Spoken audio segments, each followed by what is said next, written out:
러시아 전역에서 시위가 벌어진 지난 21일 푸틴 대통령이 국정연설에 나섰습니다. 어떤 얘기를 할 것인지 관심이 모아졌었는데 상당히 강한 어조로 말이죠. 서방 국가들의 경고를 했습니다. 푸틴 대통령의 의도 어떻게 분석하세요?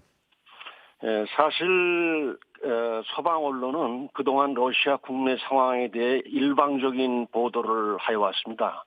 그리고 서방 국가들이 러시아 시민단체들을 재정적으로 지원하면서 러시아 국내 정치에 개입한 것도 어제 오늘의 일이 아닙니다. 네.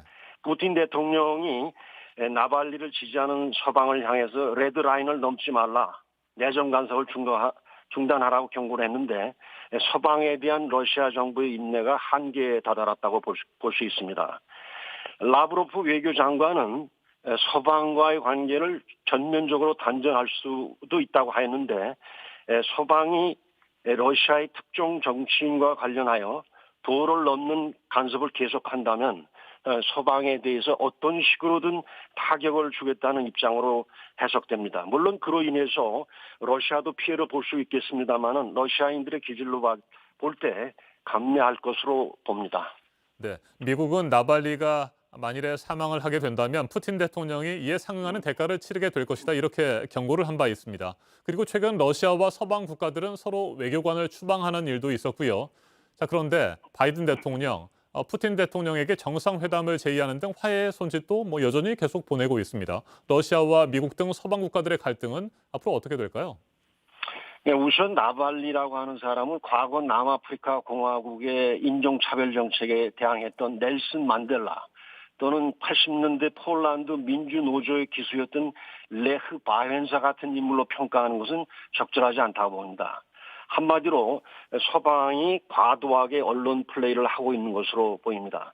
한 가지 지적한다면 미얀마에서 군부에 저항하는 민간인들이 이미 700명 이상 살해되었고 유혈 사태가 계속되고 있는 등 민주주의가 짓밟히고 있는데 과연 서방은 미얀마 군부에 대해서 어떤 조치를 취하고 있습니까? 그리고 바이든 대통령의 회담 제의는 러시아가 받아들일지 모르겠습니다. 바이든이 언론에서 푸틴을 살인자라고 한 데 이어서 푸틴이 바로 1대1 생방송 맞짱 토론을 하자고 하니까 네. 바이든은 꼬리를 내렸습니다. 러시아로서는 약한 모습을 보이지 않기 위해 회담 제의를 거부할 수도 있습니다.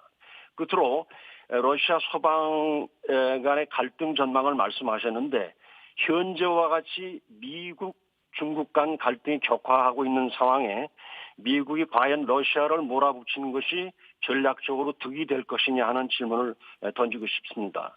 미국도 이 점을 인식하고 있다고 생각합니다. 따라서 러시아 서방 간 갈등은 지속되더라도 어느 수준은 넘지 않을 것으로 예상됩니다.